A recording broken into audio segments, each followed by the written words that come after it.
राधे राधे दोस्तों, शिव आस्था चैनल में आपका स्वागत है। शुक्र संतोषी माता व्रत कथा।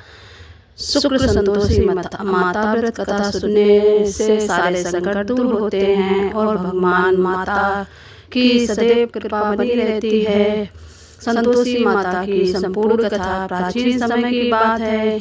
एक बुढ़िया के 7 पुत्र थे। 6 पुत्र कमाते थे और सबसे छोटा पुत्र रामू बिल्कुल सीधा साधा था। 6 पुत्र थे। वो 6 पुत्र कुछ ना कुछ काम करते थे। जो छोटा पुत्र था वो एकदम सीधा साधा था। उसकी पत्नी का नाम सावित्री था। बुढ़िया अपने 6 बेटों को बहुत प्रेम करती थी। उन्हें स्वादिष्ट भोजन कराती थी, लेकिन छोटे बेटे रामू और उसकी पत्नी सावित्री के साथ अच्छा व्यवहार नहीं करती थी। रामू मेहनत करता, लेकिन उसे खाने के लिए जूठा और बचा हुआ भोजन देती थी। सावित्री भी सबकी सेवा करती, फिर भी उसे सम्मान नहीं मिलता था। जो रामू की पत्नी सावित्री थी वो सभी लोगों की बहुत सेवा करती थी, फिर भी उसकी सास उसे कभी और देवरानी जेठानी कभी भी उसे सम्मान नहीं करती थी। एक दिन रामू ने अपनी पत्नी से पूछा, क्या माँ मुझे प्रेम नहीं करती है? सावित्री बोली, स्वामी माँ सब बच्चों को समान मानती होगी, आप ऐसा क्यों सोचते हो? सावित्री ने अपने पति से कहा कि रामू से कहा कि सभी बच्चों को माँ समान मानती है, आप ऐसा क्यों सोचते हो? माँ सभी को प्यार बराबर करती है। मैं स्वयं अपनी आंखों से देखना चाहता हूँ। अगले दिन वह छिपकर बैठ गया। उसने देखा कि पहले उसकी माँ 6 भाइयों को अच्छे अच्छे पकवान खिला रही थी। बाद में बचा हुआ भोजन इकट्ठा करके उसे दिया गया। वह चुपके अपनी माँ की ये सारी बातें सुन रहा था। यह देखकर रामू का हृदय दुखी हो गया। उसने निश्चय किया कि अब वह परदेश जाकर धन कमाएगा। रामू ने निश्चय किया कि अब मैं परदेश जाकर धन कमाऊंगा। रामू अपनी पत्नी सावित्री से बोला कि हे, मैं परदेश जा रहा हूँ, तुम धैर्य रखना, मैं परदेश जाकर ही कुछ काम करूँगा। सावित्री रोने लगी और बोली, स्वामी मुझे छोड़कर मत जाइए। लेकिन रामू ने उसे समझाया और कहा, परदेश चला गया। कुछ परदेश में उसे एक व्यापारी के यहाँ काम मिल गया। जब वो परदेश गया तो उसे परदेश में एक व्यापारी था, उसके यहाँ उसे काम मिल गया। वह ईमानदारी और मेहनत से काम करता था। कुछ समय बाद व्यापारी उससे बहुत प्रसन्न हुआ और उसे स्वाजेदार बना लिया। उधर घर पर सावित्री को बहुत कष्ट सहने पड़ रहे थे। उसे जंगल में लकड़ियाँ लानी पड़ती थी और सारा घर का काम करना पड़ता था। सावित्री का पति चला गया था, उससे घर का सारा काम उसकी सास करवाती थी और देवरानी और जेठानी जितनी थी वो उसके कोई भी बात नहीं करता था। संतोषी माता ने व्रत का ज्ञान एक दिन सावित्री जंगल से लौट रही थी। उसने कुछ स्त्रियों को व्रत करते देखा। उसने पूछा, बहनों आप किस देवी का व्रत कर रही हैं? स्त्रियों ने कहा, हम संतोषी माता का व्रत कर रही हैं। सावित्री ने कुछ लड़कियों से पूछा कि आप किसका व्रत कर रही हो? तो उन जो औरतें थी उन्होंने बोला कि मैं सावित्री माता का व्रत कर रही हूँ। सावित्री ने सोचा कि इस व्रत की क्या महिमा है। स्त्रियों ने बताया, जो भी श्रद्धा और विश्वास से माता का व्रत करता है उसकी सभी मनोकामनाएं पूर्ण होती हैं, घर में सुख समृद्धि आती है और दुख दूर हो जाते हैं। संतोषी माता का व्रत करने से घर में सुख शांति आती है और सारे दुख दूर हो जाते हैं। उन्होंने व्रत की विधि भी बताई। प्रत्येक शुक्रवार व्रत करें, गुड़ और चने का भोग लगाएं, खटाई का सेवन न करें, माता की कथा सुनें, 16 शुक्रवार पूरे होने पर उद्यापन करें। ये सारी विधि उन औरतों ने सावित्री को बता दी। सावित्री ने उसी दिन से माता का व्रत प्रारंभ कर दिया। माता की कृपा से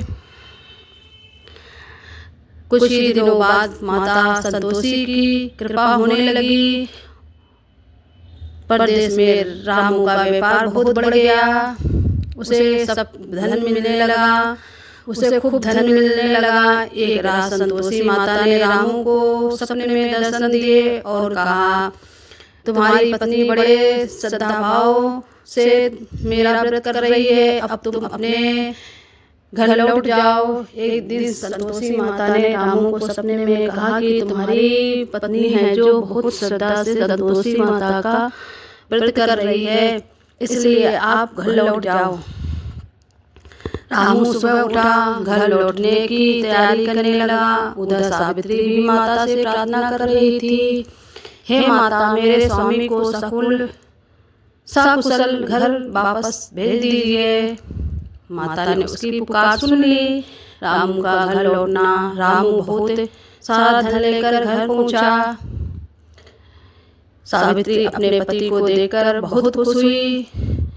अत्यंत प्रसन्न होने के बाद अब दोनों सुखपूर्वक रहने लगे।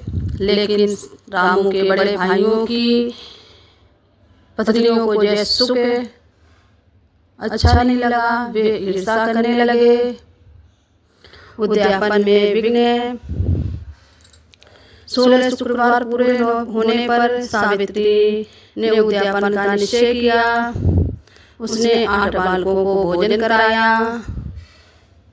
तैयारी की और जेठानियों ने अपने बच्चे को समझा दिया कि भोजन के समय खटाई मांगना। जेठानी के जो बच्चे थे लड़के, उन्होंने सावित्री के व्रत में खटाई मांगने को कहा। जब बच्चों ने खटाई मांगी तो सावित्री ने मना कर दिया और उन्हें पैसे दे दिए। बच्चों ने उन पैसों से इमली खरीद कर खा ली, जिससे माता संतोषी नाराज हो गई। उन्होंने क्योंकि व्रत में खटाई का सेवन वर्जित माना जाता है, इसलिए माता संतोषी क्रोध हो गई। परीक्षा का समय। फिर माता संतोषी की परीक्षा संतोषी माता ने परीक्षा ली। माता की नाराजगी के कारण रामू को राज दरबार में बुला लिया गया और उसका धन भी चला गया। सावित्री बहुत दुखी हुई, लेकिन उसने माता पर विश्वास नहीं छोड़ा। वह मंदिर गई और रोते हुए बोली, हे माता, यदि मुझसे कोई भूल हुई है तो मुझे क्षमा कर दीजिए। माता प्रकट हुई और बोली, बेटी, तुम्हारे उद्यापन में खटाई का दोष लग गया था, अब पुनः विधि पूर्वक उद्यापन करो। सावित्री ने माता से क्षमा मांगी और दोबारा नियम पूर्वक उद्यापन करने का संकल्प लिया। सावित्री जो थी उसने माता से क्षमा मांगी और दोबारा व्रत करने का और नियम पूर्वक उद्यापन करने का माता के सामने संकल्प ले लिया। माता की असीम कृपा से कुछ समय बाद सावित्री ने पुनः 16 शुक्रवार का व्रत पूरा किया और पूरी श्रद्धा से उद्यापन किया। इस बार किसी प्रकार की भूल नहीं हुई। माता संतोषी अत्यंत प्रसन्न हुई। रामू को सारा धन वापस मिल गया। घर में सुख शांति और समृद्धि आ गई। कुछ समय बाद उनके घर सुंदर पुत्र पैदा हुआ और वो सुंदर पुत्र सावित्री प्रतिदिन माता के मंदिर में जाकर दर्शन करती थी और माता रानी से प्रार्थना करती थी। एक दिन माता स्वयं उनके घर आई और बोली। उनका स्वरूप देखकर घर के लोग डर गए, लेकिन सावित्री ने उन्हें पहचान लिया और चरणों में गिर गई।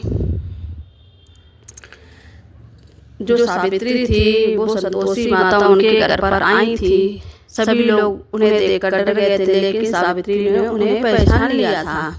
माता ने उन्हें आशीर्वाद दिया और बोला, बेटी, तुमने संतोषी और श्रद्धा का मार्ग अपनाया है। तुम्हारे घर में सदैव सुख और समृद्धि बनी रहेगी। जय संतोषी माता मैया, जय संतोषी माता। अपने सेवक जन की सुख संपत्ति दाता। हे माता संतोषी, आप सबकी मनोकामनाएं पूर्ण करने वाली, दुखों का नाश करने वाली और संतोष का संदेश देने वाली, आपकी कृपा से जीवन में सुख, शांति और समृद्धि आती है। कथा का संदेश। पूरी कथा का संदेश हमें यह सिखाता है कि ये कथा में ये शिक्षा दे रही है कि जीवन में संतोष सबसे बड़ा धन है। कोई भी आगे हम लोगों को कठिनाई है उसमें संतोष करो, वही सबसे बड़ा धन है। श्रद्धा और विश्वास से किए गए व्रत अवश्य फल देते हैं। माता की पूजा में नियमों का पालन करना चाहिए। ईर्ष्या और देश से दूर रहना चाहिए। सच्ची भक्ति से सभी कष्ट दूर हो सकते हैं, लेकिन श्रद्धा से भगवान की पूजा करनी चाहिए। व्रत की सरल विधि। शुक्रवार को प्रातः स्नान करके स्वच्छ वस्त्र धारण करें। संतोषी माता की प्रतिमा या चित्र स्थापित करें और माँ से प्रार्थना करें। गुड़ और चने, भुने चने का भोग लगाएं, घी का दीपक जलाएं। संतोषी माता की कथा सुने या पढ़ें। खट्टी वस्तुओं का सेवन न करें। माता की आरती करें। 16 शुक्रवार बाद उद्यापन करें। संतोषी माता की आरती इस प्रकार है। संतोषी माता जब कथा पूर्ण हो जाए तो संतोषी माता की आरती जरूर करें। जय संतोषी माता मैया, जय संतोषी माता। अपने सेवक जन की, अपने सेवक जन की सुख संपत्ति दाता। जय संतोषी माता। सुंदर चीर सुनहरी माँ धारणा कीनो, मैया माँ धारण कीनो। हीरा पन्ना दम के तन श्रृंगार लीनो। जय संतोषी माता। गेरू लाल छटा छवि बंदन कमल सोहे। मंदे हसत करुणा मैत्र भन मन मोहे। जय संतोषी माता। स्वर्ण सिंहासन बैठी चंबर डूरे प्यारे। धूप दीप मधु में बाभोगे धारे। जय संतोषी माता। गुण अरुचरण परम प्रिय कियो संतोषी कहलाई। भगतन वैभव दियो जय संतोषी माता। शुक्रवार प्रिय मानते आज दिवस सोई। भक्त मंडली छाई कथा सुनते मोही। जय संतोषी माता।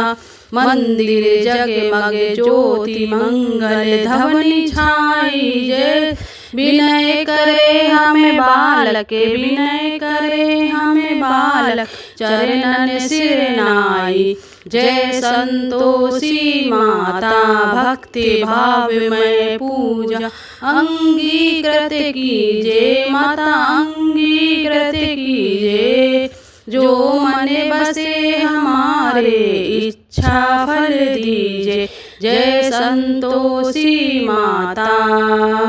दुख दरिद्र रोगी संकट मुक्त किए माता। बहुधन धान धरे घर, बहुधन धान भरे घर। सुख सौभाग्य दिए। जय संतोषी माता। ध्यान धरे जो तेरा मन वांछित फल पावे। पूजा कथा श्रवण करे घर आनंद आवे। जय संतोषी माता। शरण ग्रह की लज्जा रखियो जगदम्बे। संकट तू ही निवारे दयामयी अम्बे। जय संतोषी माता। संतोषी की आरती जो कोई नर गावे, रिद्धि सिद्धि सुख संपत्ति जी भर के पावे। जय संतोषी माता मैया, जय संतोषी माता। अपने सेवक जन की सुख संपत्ति दाता, जय संतोषी माता।